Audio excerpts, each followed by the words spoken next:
Sir కూడా treatment కోసం 9వ తేదీ ఉదయం తీసుకొచ్చినాము. 9వ తేదీ నుండి ఈరోజు 2వ తారీఖు వరకు బాగానే ఉన్నాడు బేబీ.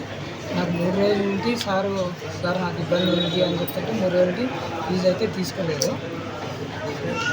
ఈరోజు సడన్గా ఏదో స్ట్రోక్ వచ్చేసి చనిపోయాడని చెప్పడం జరిగింది.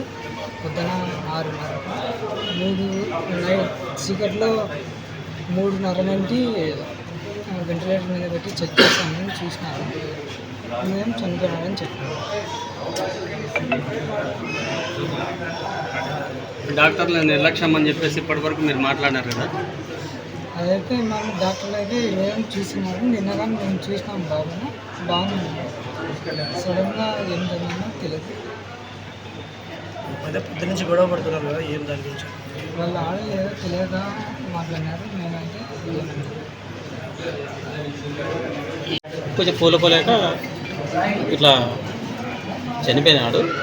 దానికి వాళ్ళు లేడీస్ కొంచెము బాబు చనిపోయిన దాంట్లో ఆ బాధతో కొంచెము ఎక్కువ డాక్టర్లను కొద్దిగా నిందించడం జరిగింది.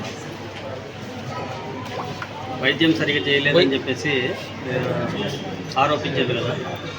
ఆ వైద్యం బాగానే చేస్తున్నారు, కానీ అది 3 రోజుల నుంచి వీళ్ళని కూడా అడిగాను. 3 రోజుల నుంచి మాకు ఫీజు కూడా సరిగ్గా ఫీజు కూడా తీసుకోవట్లేదు. ఇది వైద్యం బాగానే చేసినాడని చెప్పారు మాకైతే.